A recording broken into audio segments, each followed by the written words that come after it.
आपणकर जदि विचार राशि हुई थाए तेबे एही भिडियोटी को थरे मात्र शेष पर्यंत देखंतु। आपणकर व्यस्तबहुल समय मध्यरु 10 मिनिट समय आपण निज पई दियंतु एवं निजर भविष्यत विषय जानतु। काहेकि ना विचार राशिर व्यक्तिविशेष मानकर जीवन एही पवित्र महाशिवरात्रि ठारू बदलिबाकू जाउअछि। कारण ग्रह नक्षत्र मानकर चलन रे गोटे बहुत बड़ परिवर्तन हेबाकू जाउअछि, जहाद्वारा एमानकर जीवन रे चलिथिबा समस्त दुख कष्ट एवं समस्यार अंत हेबाकू जाउअछि एवं पुणी थरे एही महाशिवरात्रि ठारू एमानकर जीवन रे खुशी फेरिबाकू जाउअछि। काहेकि ना आपणकर राशिर चतुर्थ भाव माने सुखर भाव रे चतुर्ग्रही जोग बनिबाकू जाउअछि। बुध, शुक्र, मंगल एवं सूर्य आपणकर सुख भाव को चलन करिवे एवं सीधा दृष्टि आपणकर कर्म भाव उपरको देवे, जहा फल आपणकर कर्म रे उन्नति अनेक क्षेत्र रे आपणको लाभ प्राप्ति हेबाकू जाउअछि। अनेक दिगरु आपणको पाखको अर्थ आसीबार अछि, जहाद्वारा आपणकर भाग्यर गोटे बड़ परिवर्तन हेबार अछि, जहा फल एही महाशिवरात्रि ठारू आपणकर जीवन रे किछि खास हेबाकू जाउअछि, जहा आपण स्वप्न सुधा कल्पना मध्य करिनथिबे। तेबे आसंतु जानिबा एही महाशिवरात्रि ठारू आपणकर जीवन रे कौन सबु बड़ परिवर्तन हेबार अछि। एहा पूर्वरु जदि आपणकर भी विचार राशि हुई थाए एवं आपण भी महादेवंकु सच्चा हृदय रे भक्ति करुथांती, विश्वास करुथांती, तेबे एही भिडियोटी को लाइक करी कमेंट बॉक्स रे ओम नमः शिवाय हर हर महादेव अवश्य लिखि दियंतु। देखंतु पूर्वरु 4 गोटी ग्रह आपणकर तृतीय भावर चलन करुथिबारु आपणकर स्वास्थ्य जनित समस्या देखा देउथिला। आपणको अधिक परिश्रम करिबा पई पडुथिला। परिश्रम अनुसार आपणको फल प्राप्ति होई पारु नथिला। धन जनित समस्या देखा देउथिला। आपण ऋण नेइथिले किंतु ऋण सुझी पारु नथिले। ऋणर भार आपणकर ऊपर बढ़ी जाइथिला। गृह परिवार रे खुशीर वातावरण नथिला। शिक्षा क्षेत्र रे समस्या देखा देउथिला। आपणकर अननेसेसरी खर्च हेउथिला। समाज रे आपणकर मान सम्मान नथिला। आपणको चाकरी प्राप्ति होई पारु नथिला। संतान संतति भाई आपण चिंतित थिले। आपणकर व्यापार वाणिज्य रे लॉस हेउथिला। प्रेम जीवन रे मध्य समस्या देखा देउथिला। तेबे एही भली जहा भी समस्या आपणकर जीवन रे चालुथिला ताहा एबे दूर हेबाकू जाउअछि। एही महाशिवरात्रि ठारू आपणकर जीवन रे पुणी थरे खुशी फेरिबाकू जाउअछि। आपणकर जीवन रे नूतन सूर्य उदय हेबाकू जाउअछि।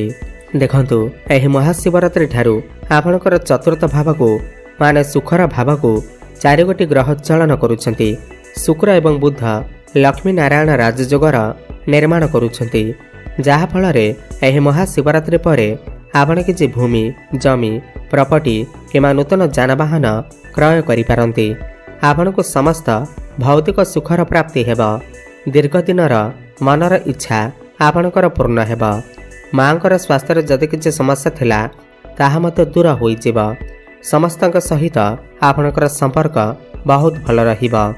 4 गोटी ग्रह सीधा दृष्टि आपणकर कर्म भाव उपर को देउछंती, जहा फल आपणकर कर्म रे उन्नति प्रमोशन जोग बनिब। जो माने बेरोजगार अछंती, जो मानक पाखरे कोनोसी भी चाकरी बाकरी नाही, सेमानंकु नूतन कर्म प्राप्ति होई पारे। नूतन चाकरी मध्य प्राप्ति होई पारे। प्रमोशन होई पारे। आपणकर कर्म क्षेत्र रे आपणकर ट्रांसफर मध्य होई पारे। कोनोसी एमएनसी कंपनी रु जॉब ऑफर मध्य आसी पारे। सरकारी क्षेत्र रे काम करुथिले आपणको अनेक शुभफल प्राप्ति हेब। राजनीति रे थिबा लोकमाननको मध्य शुभफल प्राप्ति हेब। आपण आपणकर काम कार्य को नै विदेश यात्रा करि पारंती। कोनोसी मीटिंग मध्य अटेंड करि पारंती। कर्म क्षेत्र रे आपणको सम्मानित करा जाई पारे।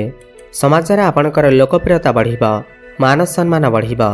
आपणकर भाग्य रे उन्नति घटिब। भाग्य बल रे आपण जेउ भी काम रे हाथ देबे सेथिरे आपणको सफलता प्राप्ति हेब। अटकी रहि जाइथिबा समस्त कार्य पुणी थरे चालू हेबाकू लागिब। एही महाशिवरात्रि परे आपणकर गृह रे किछि शुभ मांगलिक कार्यर आयोजन होई पारे। आपण कोनोसी धार्मिक स्थान को बा दूर स्थान को यात्रा करि पारंती। पौत्रिक संपत्ति आपणको लाभ मिली पारे। पितांक सहित संपर्क बहुत भल रहिब। पुराना प्रॉपर्टी रो मध्य आपणको लाभ मिली पारे। जदि आपणकर कौनसी प्रॉपर्टी किंवा जमी आपणकर सेल होई पारु नथिला एही महाशिवरात्रि परे सेही प्रॉपर्टी सेल होई पारे एवं आपणक हाथकू मोटा अंकर अर्थ मध्य आसी पारे। देखंतु शनि आपणकर पंचम भाव में बलवान अवस्थार अछंती। सबुठार बड़ कथा यह अटे कि जो दंपति माने दीर्घ दिन धरी संतान सुखरे वंचित थिले संतानर कामना करुथिले एही महाशिवरात्रि परे सेमानंकु संतान सुख प्राप्ति हेब। नूतन गर्भ धारण करिबा पाई महाशिवरात्रि परर समय आपणक पाई अत्यंत शुभ रहिब। जो पिलामानकर विवाह बयस हो जाइछि सेमानकर घरकू विवाह प्रस्तावना आसीपारे एवं विवाह मध्य फाइनाल होई पारे। प्रेम जीवन में मध्य सफलता प्राप्ति हेब। पूर्वर लगी रही समस्यारू आपको मुक्ति मिलिब। जो मानकर कथबार्ता बंद हो जाइथिला ब्रेकअप हो जाइथिला सेमानकर पुणी थरे कथबार्ता होई पारे प्याचअप होई पारे। आपणकर भल पाइबा विवाहर रूप मध्य नहीं पारे। भ्रमण सुख आपनको प्राप्ति हेब। सबुठारु खास कथा यह अटे कि एही महाशिवरात्रि परे आपण आपणकर शिक्षा क्षेत्र में बहुत अधिक उन्नति प्रगति करिवे। किछि ना किछि बड़ परिवर्तन अवश्य घटिब। आपणकर भितरे ज्ञान एवं बुद्धि बढ़िब। आपणकर मन पसंदर कॉलेज रे आपणकर एडमिशन होई पारे। आपण कोनोसी फॉर्म फिलअप करि पारंती।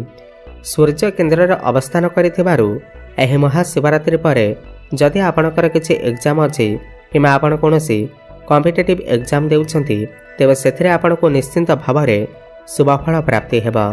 आपण जदि किछि कॉम्पिटिशन में भाग नेउछंती क्रीडा रे भाग नेउछंती तेबे आपनको सफलता प्राप्ति हेब। आपणकर सप्तम एवं द्वादश भावर अधिपति शुक्र आपणकर चतुर्थ रे केंद्र रे विराजमान करुथिबारु आपण एही महाशिवरात्रि परे विदेश यात्रा करि पारंती। जो माने व्यापार वाणिज्य करुछंती सेमाने बहुत अधिक उन्नति प्रगति करिवे। आपण किछि नूतन व्यापार वाणिज्य मध्य आरंभ करि पारंती। वैवाहिक सुख आपनको प्राप्ति हेब। वैवाहिक जीवन में लागि रहितबा समस्यारू आपनको मुक्ति मिलिब। जो माने मेडिकल फील्ड रे अछंती हॉस्पिटल लाइन में काम करुछंती सेमानको अनेक शुभफल प्राप्ति हेब। होटल मैनेजमेंट जो माने फाइनेंस क्षेत्र में अछंती टेक्निकल फील्ड रे अछंती आईटी सेक्टर रे अछंती ट्रैवल एंड टूर रो काम करुछंती ऑनलाइन ने काम करुछंती डिजिटल मार्केटिंग रो काम करुछंती सेमानकु अनेक शुभफल प्राप्ति हेब। शनि पंचम रे थिबारु कंस्ट्रक्शन काम रे शिल्प अनुष्ठान रे जदि आपण काम करुछंती तेबे आपनको शुभफल प्राप्ति हेब। एही महाशिवरात्रि परे आपणक पाखकु अनेक दिगरु अर्थ आसीब। आपणकर आय रे वृद्धि देखिबाकु मिलिब। जेहेतु बृहस्पतिंकर दृष्टि धन भाव पर रहुअछि आपणक पाखकु निश्चिंत भाव में आकस्मिक धन आसीब। आपणकर डेली इनकम बढ़िब। आकस्मिक धन प्राप्ति हेब। पौत्रिक संपत्ति लाभ मध्य प्राप्ति हेब। जो माने शेयर मार्केट स्टॉक मार्केट एवं ट्रेडिंग रे काम करुछंती सेमानको मध्य आकस्मिक लाभ प्राप्ति हेब। एही महाशिवरात्रि परे आपण निजे देखिबे आपणक पाखकु अनेक दिगरु अर्थ आसीब। आपणकर व्यय रे कमी देखिबाकु मिलिब। आय रे वृद्धि देखिबाकु मिलिब। जो व्यक्तिविशेष माने पूर्वरु ऋण करजर मायाजाल रे फसी रहिथिले कोनोसी शत्रु आपणकर किछि क्षति करबाकु चाहुथिला तो एही महाशिवरात्रि परे समस्त ऋण करजरु आपणको मुक्ति मिलिब। समस्त शत्रु मानक ठारू आपणको मुक्ति मिलिब। पुराना स्वास्थ्यगत समस्या मध्य आपणको मुक्ति मिलिब। आपण स्वास्थ्यवान अनुभव करिवे। तेबे अधिक शुभफल प्राप्ति करिबा पाई आपण प्रत्येक दिन संध्या समय रे हनुमान चालीसार पाठ करंतु। प्रत्येक मंगलवार दिन प्रभु हनुमान को नाली मंदार फूल नाली सिंदूर अर्पण करंतु।